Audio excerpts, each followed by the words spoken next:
हमारी forex trading के course के हवाले से सेकंड वीडियो है। तो लास्ट टाइम आपको पता है कि हमने पिछली वीडियो के अंदर काफ़ी चीज़ें डिस्कस की थी। उसमें हमने बेसिक्स चीज़ें डिस्कस की थी, जिसमें हमने सॉफ्टवेयर इंस्टॉल किस तरह करना है और उसमें बेसिक सेटिंग किस तरह करनी है, जो ऊपर बार्स होती हैं उनको कस्टमाइज़ किस तरह करना है, टाइम पीरियड को किस तरीके से हमने यूटिलाइज़ करना है, और आपने जो डिफरेंट पेयर्स होते हैं किन किन पेयर्स में ट्रेड करना है और हाई डाउन किस तरह करना है, इन सब चीज़ों को हमने डिस्कस किया था। आज हम बेसिकली अपने कोर्स का टेक्निकल पार्ट शुरू करने जा रहे हैं। टेक्निकल का मतलब ये है कि आपको पता है कि फॉरेक्स ट्रेडिंग के अंदर हर चीज़ बहुत टेक्निकल तरीके से डील की जाती है। तो टेक्निकल में के अंदर हमारे डिफरेंट किस्म के इंडिकेटर्स आ जाएंगे। हम तकरीबन कोई 20 से 25 इंडिकेटर इस अपने ट्रेडिंग कोर्स के अंदर डिस्कस करेंगे। तो मैं आज आपको बड़े इंपॉर्टेंट इंडिकेटर के बारे में बताने जा रहा हूँ, और उसके इंडिकेटर का नाम है मूविंग एवरेज। ठीक है, तो ये देखें व्यूअर्स, आप स्क्रीन के ऊपर देख सकते हैं कि यहाँ पे आपने इंडिकेटर लगाना किस तरह है। ये आपके सामने MT5 सॉफ्टवेयर ओपन है, ठीक है। और यहाँ पे आपने कोई भी इंडिकेटर किस तरीके से अप्लाई करना है। तो यहाँ पे आप आएंगे, इंसर्ट के ऊपर आएंगे, इंसर्ट में इंडिकेटर पे क्लिक करेंगे। इंडिकेटर में क्लिक करने के बाद यहाँ पे ट्रेंड की ऑप्शन होगी और उसके अंदर आप मूविंग एवरेज को सिलेक्ट कर देंगे, ठीक है।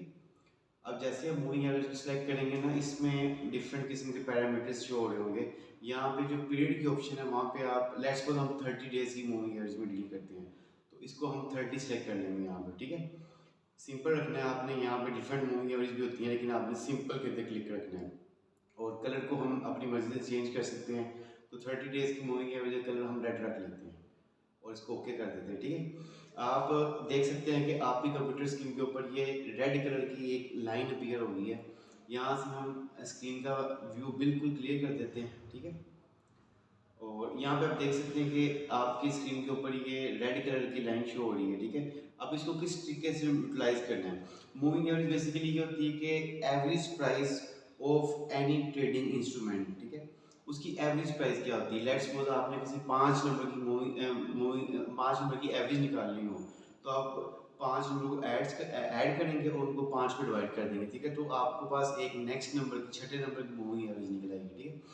इसी तरह आपको कुछ भी खुद कैलकुलेट करने की ज़रूरत नहीं है।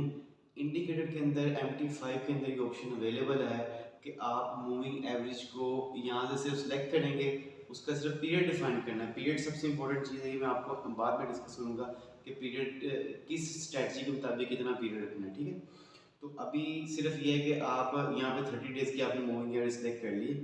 अब इसको यूज़ किस तरह करना है। देखिए सबसे पहले मैं आपको ये बताता हूँ कि मूविंग एवरेज को यूटिलाइज करने से पहले आपको सिर्फ कैंडल्स की हाई, लो और उसकी बॉडी का पता होना चाहिए, ठीक है।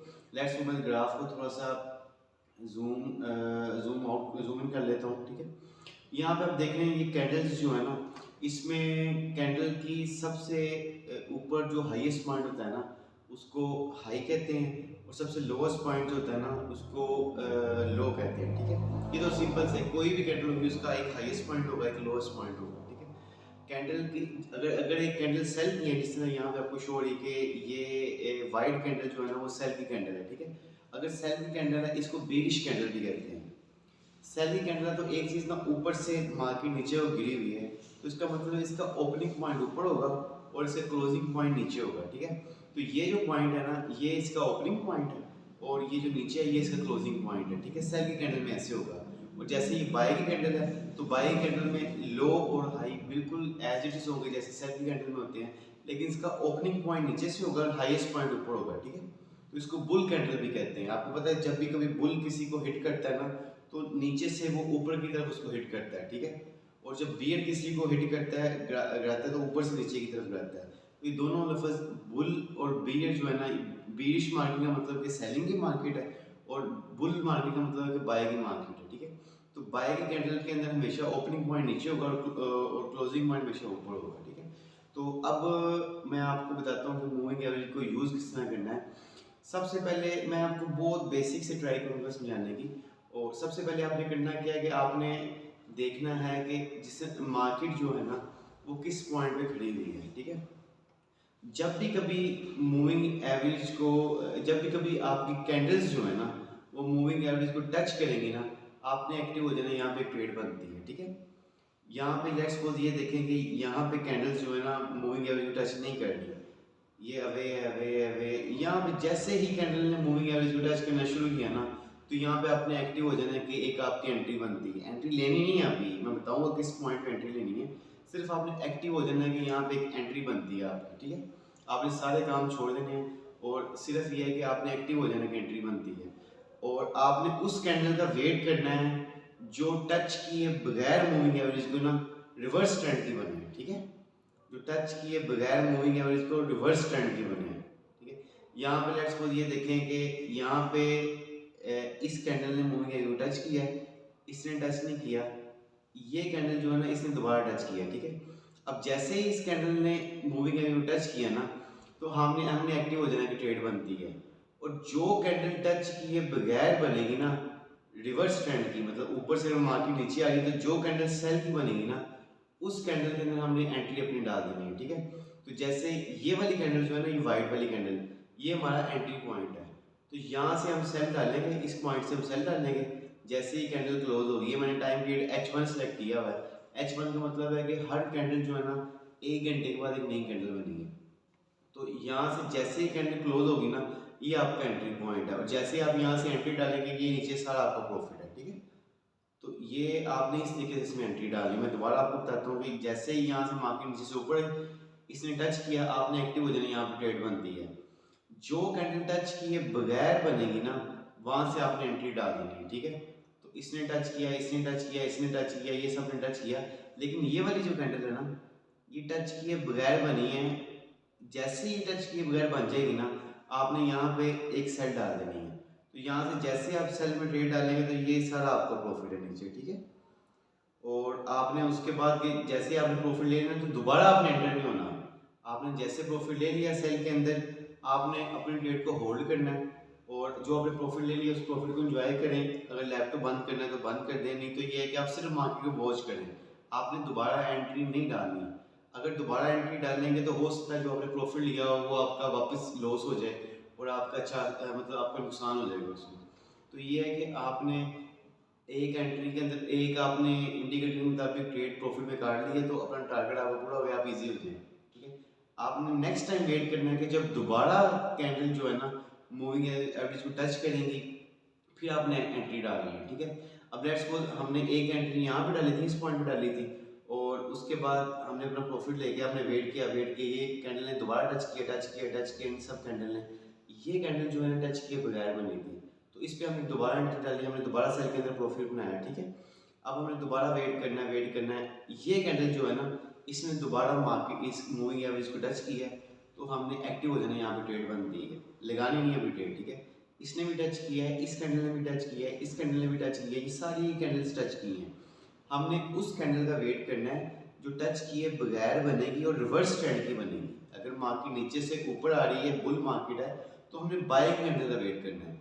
अगर मार्केट ऊपर से नीचे आ रही है तो हमने सेलिंग कैंडल का वेट करना है। ठीक है, ये बहुत इंपॉर्टेंट पॉइंट है। ये ना हो कि मार्केट ऊपर से नीचे आ रही हो और एक कैंडल जो है ना बाय की बन जाए, आप एंट्री लगा दी। यहाँ पे इस तरह की मिस्टेक नहीं करनी। मैं आपको भी एग्जाम्पल दिखाता हूँ कि कौन सी मिस्टेक आपने नहीं करनी। ठीक है, यहाँ पे जैसे मार्केट ने दोबारा बाय के अंदर बाय के अंदर जाना शुरू हुई, ये सारी कैंडल टच करी, 6 7 8 कैंडल टच कर रही है, लेकिन ये कैंडल जो है ना आप देखें बाय की कैंडल है, ये टच नहीं कर रही।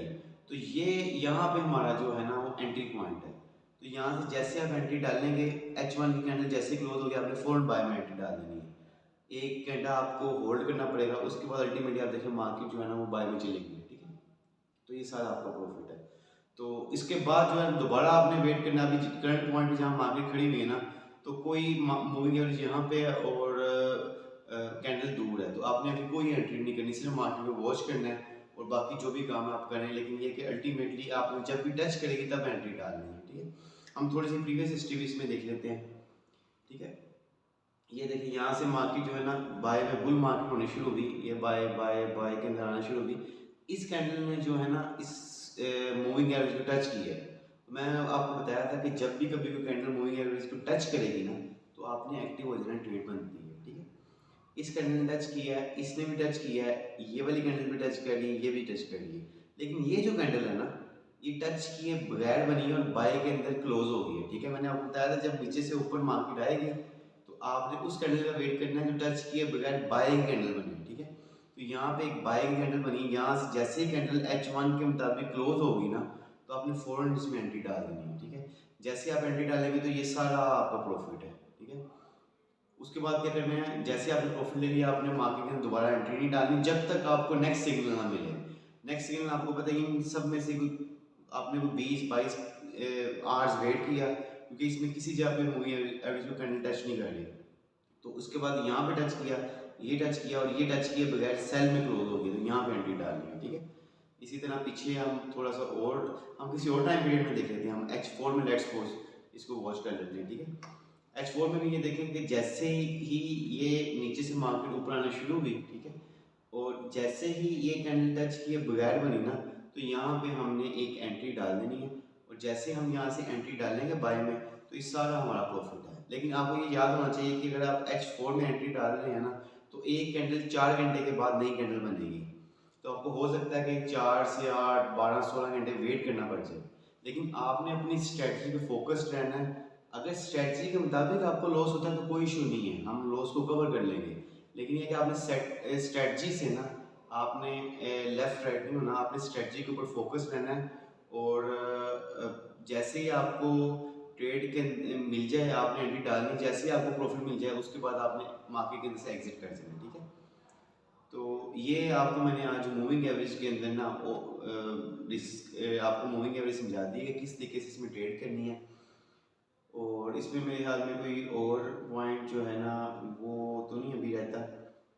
लेट्स सपोज मैं देखता हूँ इसमें कोई और पॉइंट अगर आएगा। ये देखिए जिस तरह यहाँ से मूविंग एवरेज को मार्केट टच किया और ये कैंडल टच किए बगैर बन गई, तो जैसे टच किए बगैर बनी यहाँ से आपने बाय लगा देनी है। बाय लगाइए सारा आपका प्रॉफिट है। ठीक है, किसी जगह पे भी ट्रेड कार्ड्स कट कर सकते हैं।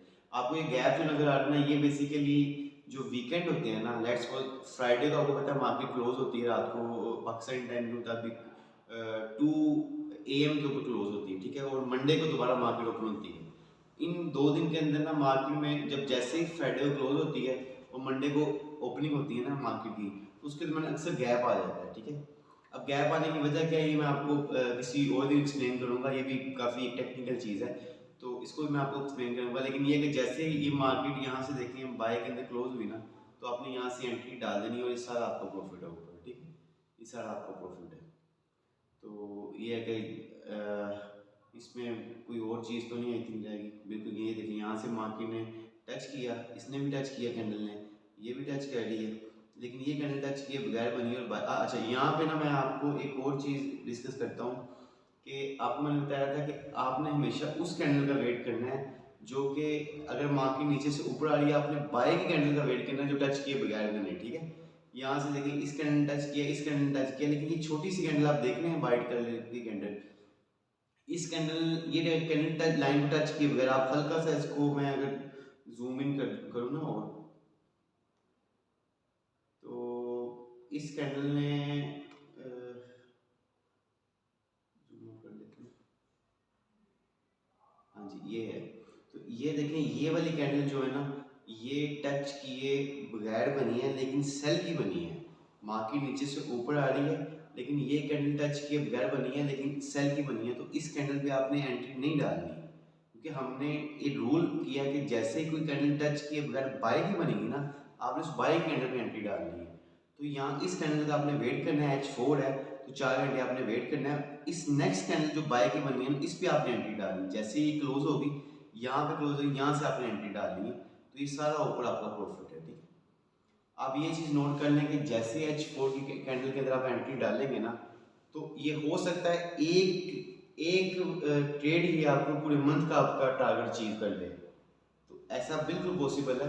लेकिन ये है कि आपने पूरी स्ट्रेटजी के रूल को आपने ब्रेक नहीं करना। रूल सिर्फ यही है कि अगर मार्केट नीचे से ऊपर आएगी तो बाय की कैंडल का वेट करना जो टच किए बगैर बने। ठीक है, वहां पे आपने एंट्री डालनी है और अगर मार्केट ऊपर से नीचे आ गई तो आपने सेल की कैंडल का वेट करना है जो टच किए बगैर बने। ठीक है, उसके अलावा इसमें कोई डिफिकल्ट नहीं, बिल्कुल सिंपल वे के अंदर आपको मैंने समझाया है। और मैंने आपको प्रीवियस कोई 5-6 प्रीवियस जो मार्केट है ना उसके अंदर जैसे मूविंग एवरेज ने क्रॉस किया है ना कैंडल को, तो मैंने वो भी आपको एक्सप्लेन कर दिया, ठीक है।